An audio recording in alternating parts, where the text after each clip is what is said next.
Assalamualaikum warahmatullahi wabarakatuh.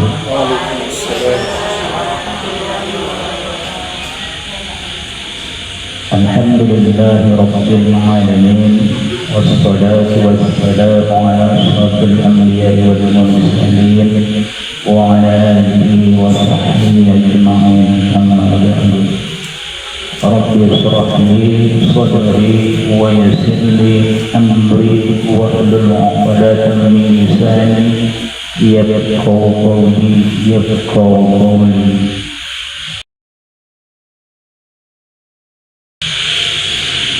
Yang saya hormati Bapak Ustaz, Bapak Pembina, Bapak sekalian, serta ibu-ibu yang berhadir di majelis ilmu yang kita adakan di malam Isnin, rutinitas kita. Begitu kita ucapkan kepada Allah Subhanahu wa Ta'ala yang memberi kita kesempatan keringanan langkah untuk dapat berhadir di malam Isnin untuk belajar fikih tauhid dan tasawuf. Apa-apa nanti yang diajarkan Pak Ustaz kita dapat kita amalkan dalam kehidupan kita sehari-hari. Untuk itu saya serahkan kepada Pak Ustaz. Wabillahi taufiq wal hidayah. Wassalamualaikum warahmatullahi wabarakatuh.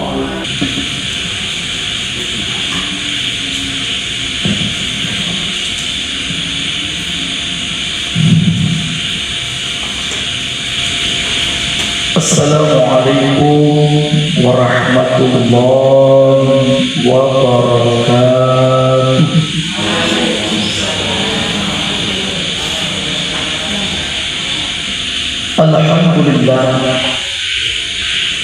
Alhamdulillahilladzi qad jamalana jawahir adabihi fi kitabihil mubin wa fi sunan rasulihil amin. Wassalatu wassalamu ala sayyidina Muhammadin al-mab'uthi bi makarim al-akhlaq lil muta'addibin wa ala alihi wa ashabihi wa man thakalahum fi akhlaqihim minal mu'minin. Amma ba'du, subhanaka la ilma lana illa ma'allamtana innaka antal alimul hakim.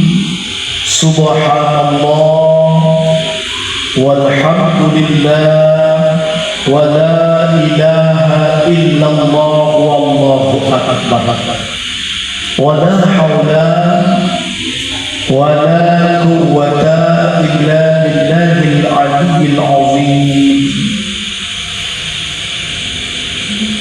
Ibu bapak hadirin wal hadirat yang dirahmati Allah Subhanahu wa ta'ala, bersama kita hormati Badan Kemakmuran Masjid Al-Huda dan seluruh kepanitiaan pengajian kita pada malam Isnin di majlis ta'lim yang kita muliakan. Hormat kita buat Badan Kemakmuran Masjid Al-Huda dan seluruh jamaah yang berhadir di majelis yang dirahmati Allah. Bersyukur kita kepada Allah Subhanahu wa Ta'ala yang masih mempunyai nikmat, rahmat, hidayah serta inayah, kemauan dan kemampuan dengan izin Allah untuk dapat berhadir bertemu kembali dalam rangka untuk menuntut ilmu. Harapan besar kita setiap langkah kaki akan diganjar dengan nilai yang terbaik di sisi Allah Subhanahu wa Ta'ala. Harapan dan doa kita atas segala nikmat yang masih diberikan kepada kita yang tidak terhitung banyaknya. Senangkan lisan kita untuk mengucapkan Alhamdulillahi Rabbil Alamin. Harapan doa kita bersama.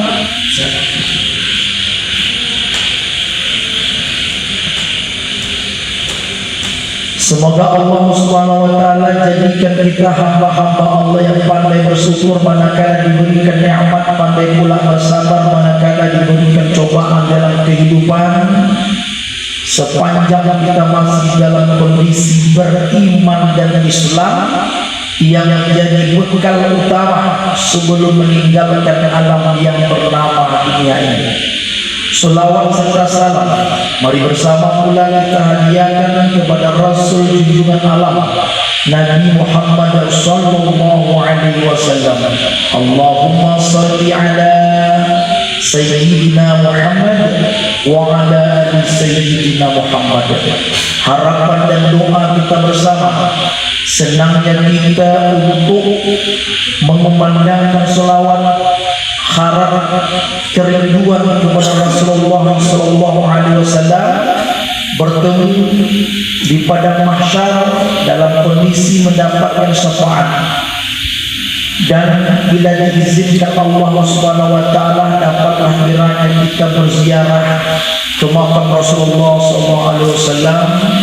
Harapan kerinduan itu semoga dijabah Allah, tentunya dengan cara senangnya kita untuk mengamalkan sunnah-sunnah yang diajarkan Rasulullah SAW. Semoga dengan demikian kita mendapatkan syafaat di yaumil mahsyar nanti. Amin ya rabbal alamin. Ibu bapak hadirin wal hadirat rahmati Allah, malam ini kita belajar pembagian adab, dan adab yang tertinggi itu adalah adab kepada Allah Subhanahu wa taala. Berarti masih berkaitan dengan ilmu tauhid. Berarti kita mengaji tentang yang berkaitan dengan ilmu tauhid yang dikolaborasi dengan ilmu tasawuf. Tauhidnya bahwa kita dikenalkan kepada Allah Subhanahu wa taala, kemudian tasawufnya adalah berkaitan dengan adab, dan adab yang tertinggi itu adalah adab kepada Allah Subhanahu wa taala. Lalu adab kepada sesama manusia, lalu adab kepada makhluk selain manusia. Nah, itulah kenapa disebutkan dengan al-adabul fawqal ilmu, bahwa adab itu lebih tinggi daripada ilmu. Ilmu sedikit, bila akhlaknya bagus maka bernilai tinggi ilmu. Tetapi bila ilmunya banyak tetapi tidak memiliki akhlak, maka berkurang nilai seorang hamba itu. Di dalam Al-Quran, di dalam Al-Hadis, pesan-pesan ulama banyak kita dengar bapak ibu yang berkaitan dengan akhlak itu, sehingga manusia yang terbaik berbicara tentang akhlak dan mengamalkan budi pekerti mulia dan menjadi Al-Quran yang berjalan. Dan akhlaknya adalah Al-Quran. Itulah Rasulullah sallallahu alaihi wasallam. Maka kita belajar untuk menaati Tuhan kami. Semua kita sampai berapa lama? 9 bulan saja. Dari alam ruh pindah ke alam rahim. Kedua alam. Lalu lama dari situ tak lama, 9 bulan saja. Udah dipindahkan lagi ke alam dunia. Ini ya. Termasuk dikatakan ada kita ngaturnya itu? Tak ada. Setelah ini kita janji tentang rezeki waktu lalu, tentang ajal ini ajal kita, tentang sa'idun wa sakiyun, tentang bahagia atau penderita. Jalani, walaupun hidup ada senang, ada susahnya, ada rintangan. Memang begitu kehidupan. Kalau tak bersama Allah, nikmat tidak akan pernah kita syukuri. Cobaan akan membuat kita putus asa. Nah, itulah kata lagu-lagu nasib koma-koma ibu-ibu.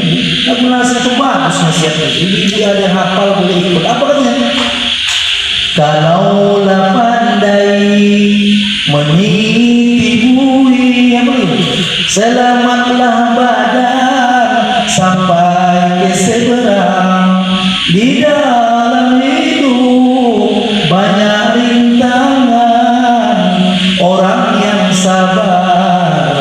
Tuhan kasihan. Memang begitu. Mana ada orang bersenang tak pernah susah sekali pun. Siapa orang? Kenapa tak pernah dia sedihnya ada? Senang aja karena dunia bukan surga. Kenapa orang susah aja sekali kita ada senang, sekali kita ada senyum? Siapa orang? Dari dia lain menangis saja sampai sekarang. Menangis saja tak ada senang siapa? Kenapa tidak pernah menangis? Karena dunia neraka. Senangnya tidak abadi, derita kita pun tak abadi. Sesakit-sakit kita menjelang ajal, habislah kisah hidup kita, mati biarlah sakit nisbas mati itu saja. Setelah itu andai kata amal kita bagus masuk surga, selama-lamanya senang.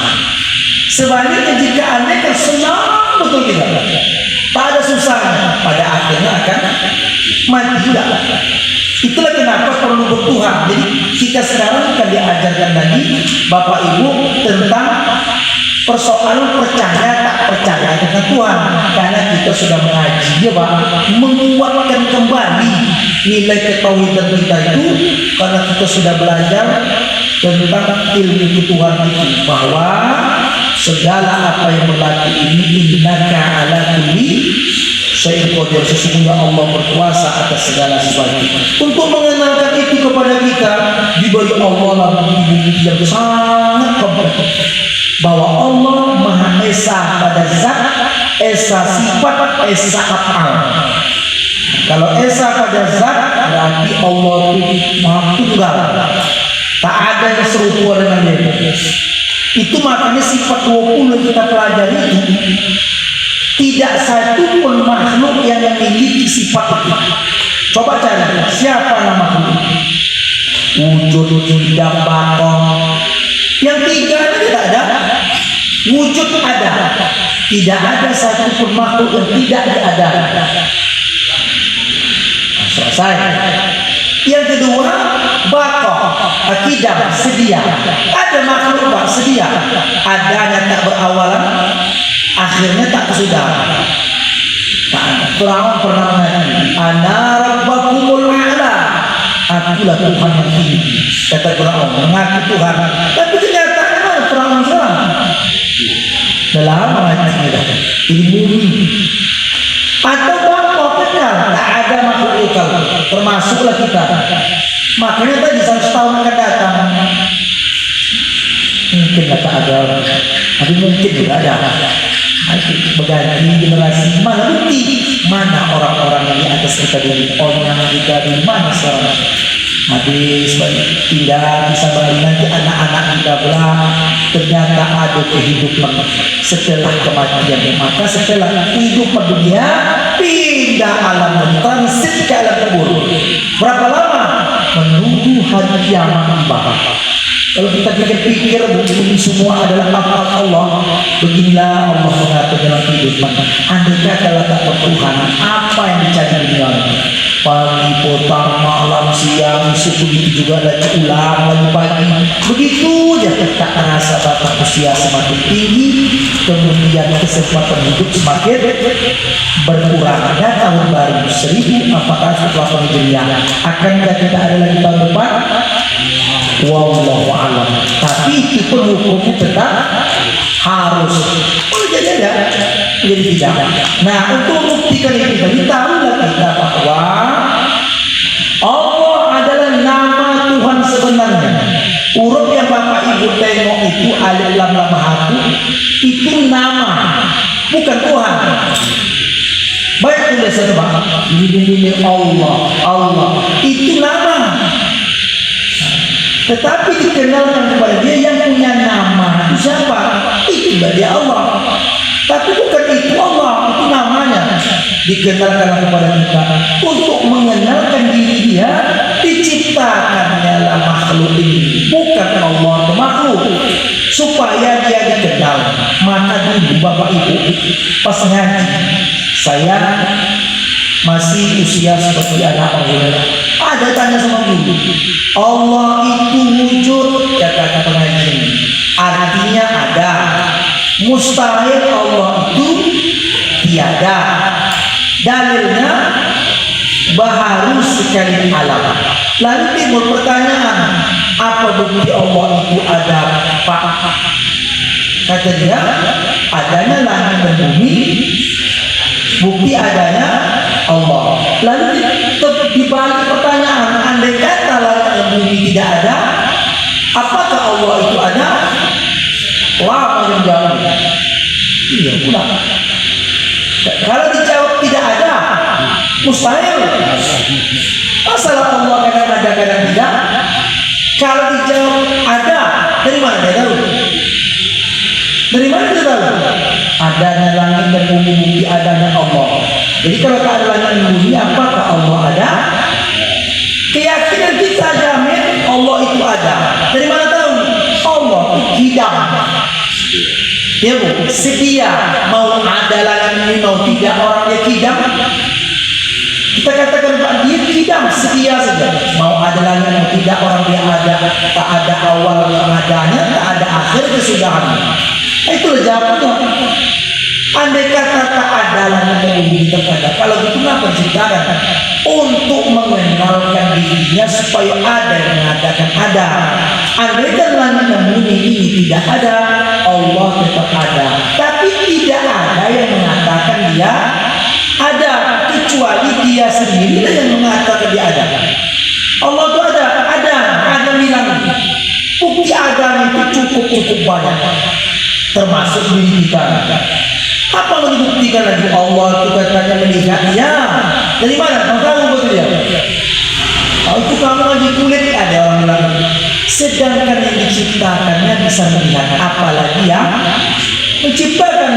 Kita ini dalil, makanya disebutlah dalil sekalian alam baharu sekalian alam yang kita bukti orang kita ini alam. Bisa dipahami?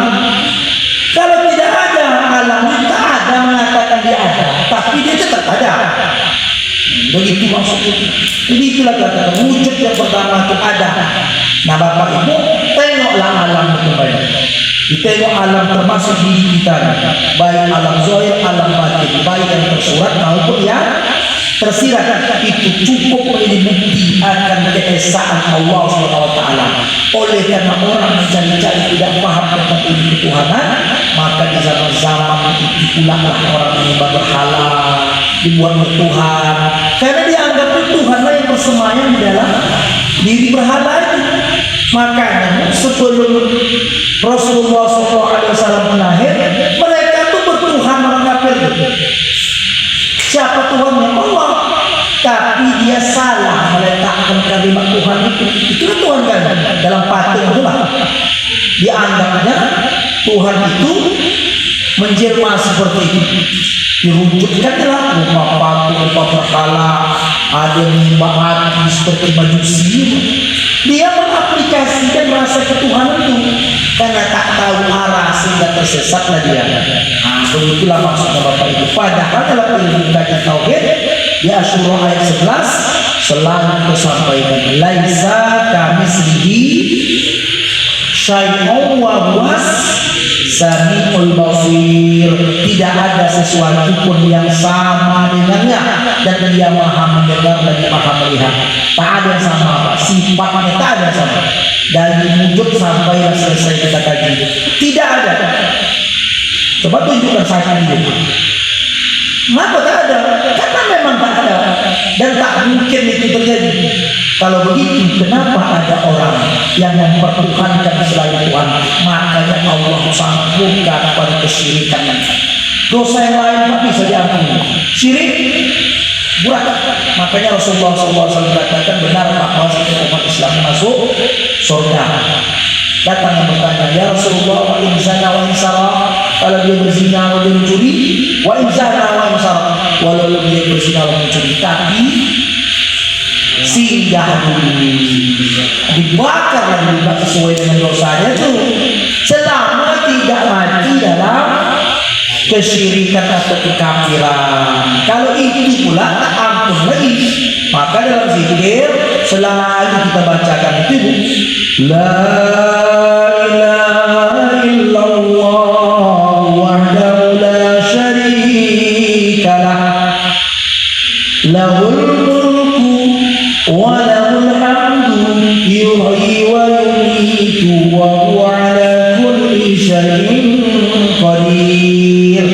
Selalu sembahyang selepas tiga kali kita baca zikir itu, la ilaha illallah wahdahu la syarikalah, tiada Tuhan selain Allah, wahdahu la syarikalah, yang esa tiada sekutu baginya, lahul mulku segala bagian segala kerajaan, walal hamdu segalanya pujian baginya segala pujian, yuhyi wa yumiitu yang menghidup dan mematikan, bahwa ada kulli syai'in qadir, dan dialah Allah yang berkuasa atas segala sesuatu.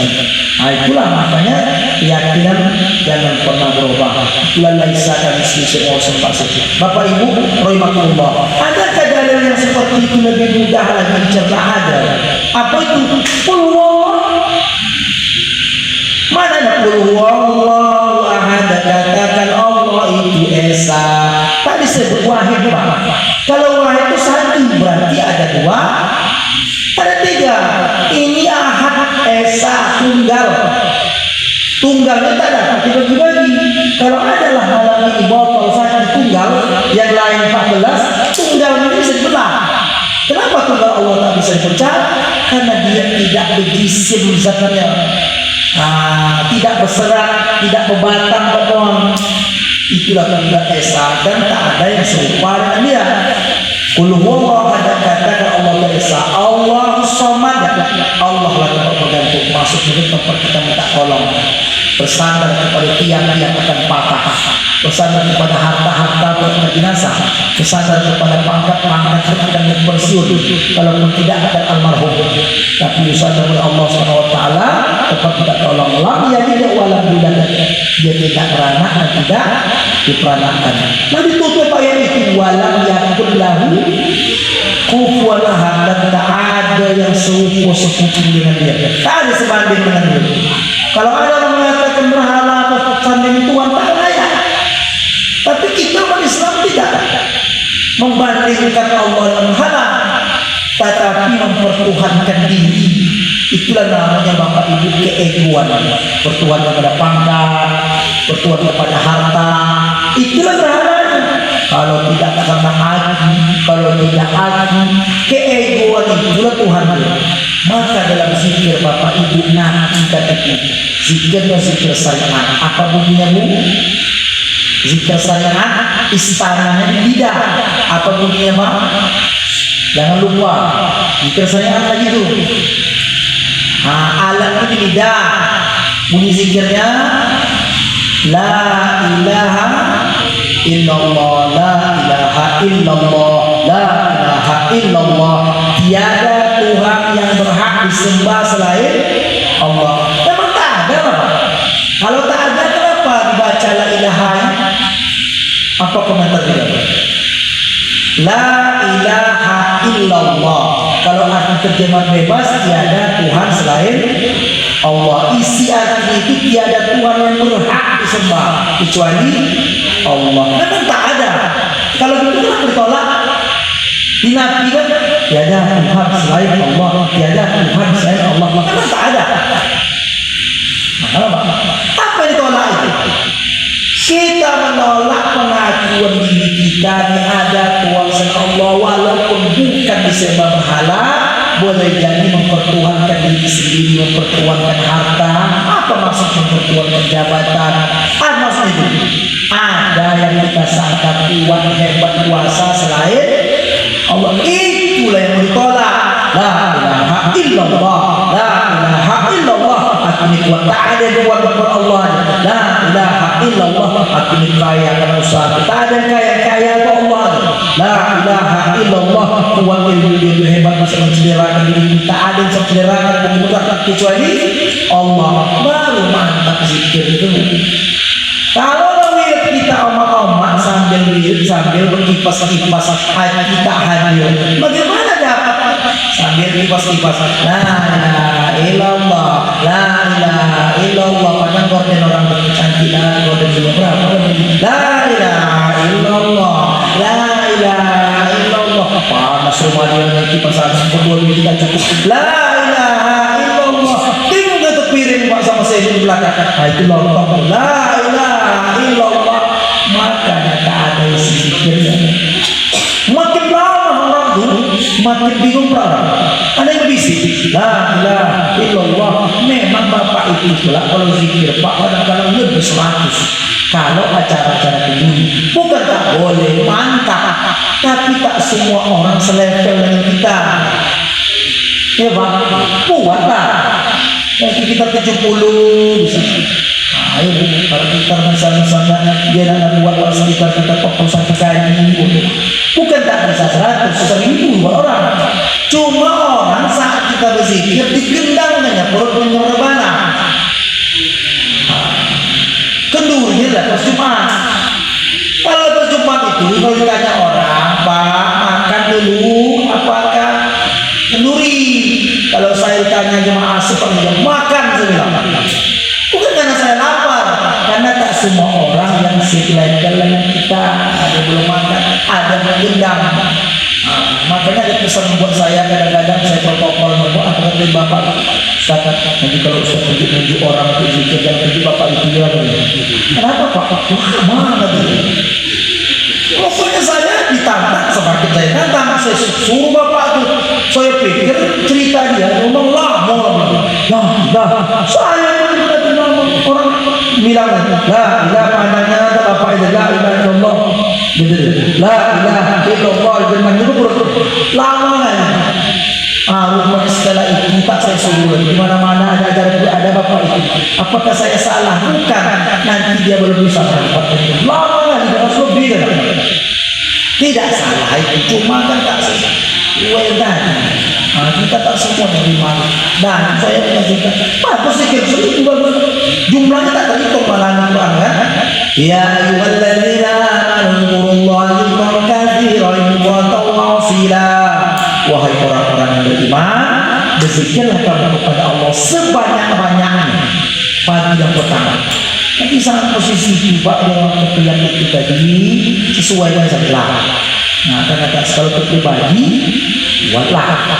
Nah itu saja Pak ya ingatkan kita. Nah akhirnya kita bukan lagi sekedar dibaca, tapi semakin menguatkan nilai tauhid dan Tuhan kepada Allah Subhanahu Wa Taala.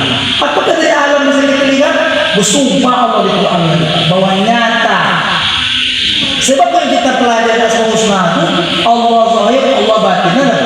Az-zahir wal batin al-fa'al. Allah zahir, Allah batin. Apa maksudnya? Allah zahir, Allah batin. Apakah Allah itu nampak? Kita jawab, apakah Allah itu zahir, Allah nampak? Ya nampak. Yang nampak itu bukan zatnya, tapi nyata akan sifat-sifat afalnya. Ternyata alam Pak. Makanya ada ulama sufi mengatakan, aku kalau tidak melihat Allah tak sesembah Allah. Tapi melihat di situ jangan kita terjemahkan dengan melihat dengan mata. Disitulah ketidakpahaman. Oleh karena ada tauhid, pahamlah kita betapa Allah itu dekat, tidak bersentuh, jauh tidak berjarak. Dia lebih dekat dari lebih urat nadi turun leher. Dirasa tak bisa cerita apa. Mana bisa ceritakan rasa dekat lagi? Dekat Allah SWT, dekat mana dekatnya Pak? Rasa saya tinggi dia. Dekat bukan jadi ukuran angka dan meter. Tapi dia merasa itu rasa batin namanya. Maka lihatlah alam sebagai barang bukti. Walaqad khalaqnas samawati wal arda wa ma bainahuma fi sittati ayyamin wa ma massana minal lughub. Di Quran Pak. Quran surat Qaf ayat 38. Ini kata Allah Ta'ala memberitahu kepada kita, sesungguhnya kami telah jadikan langit dan bumi dan apa-apa yang ada di antara keduanya dalam 6 hari dan tidaklah menyentuh kami sedikit pun keletihan. Situlah dia untuk paklukan makhluk. Kalau kita letih, saya di pagi semalam saya buat berkolam ikan, saya senang sendiri itu. Nah, setelah itu siang tadi saya lakukan itu terhujan dan kedua sekerjaan. Saya tambah sedikit lagi. Selesai tidak letih, istirahat sebentar. Saya bersihkan belakang rumah, saya tanamkan ubi-ubi misalnya. Letih ada letihnya. Setelah itu pergi sebagai imam masjid maghrib di Ramadan. Setelah itu setelah Isya Isya sampai ke Al-Huda. Saya datang kemari, saya mengajar ini. Saat nanti malam, subuh insya Allah kita bangun, itu berangkat dari Batu Bara ada acara. Besok paginya, letih kita manusia. Tapi Allah katakan kami sedikit pun tidak ada keletihan. Karena dia bukan makhluk. Jadi kita hanya ada letihnya. Karena masa saja yang menciptakan. Bumi kita hanya bisa menanam itu karena Allah berkuasa. Tak bisa menumbuhkan. Kalau kita kuasa, coba makanlah ibu alpukat, lalu bijinya tanam halaman kita, tumbuhkan dari itu. Sedangkan ditanam, ditumbuh, dipupuk kadang-kadang lama berbuah. Menunjukkan apa itu? Betapa tidak kuasanya kita dan lemahnya kita. Allah ingatkan wa huwa yuhyi wa la yut'am. Kami memberi makan, tidak memberi makan. Datanglah orang minta makan kepada Allah, minta rezeki maksudnya Pak. Tetapi menjauhi yang beri rezeki. Kalaulah kita akan sehat, malu kita. Yang beri makan, beri minum, beri kehidupan, beri rumah tangga, maka orang bertauhid Pak, kasihan dia menengok orang yang takut aku. Bukan sombong, tidak. Apalah jadi orang pagi, petang, malam, siang yang dicari andaikan banyak Pak, andaikan banyak tapi tidak taat, mau kemana?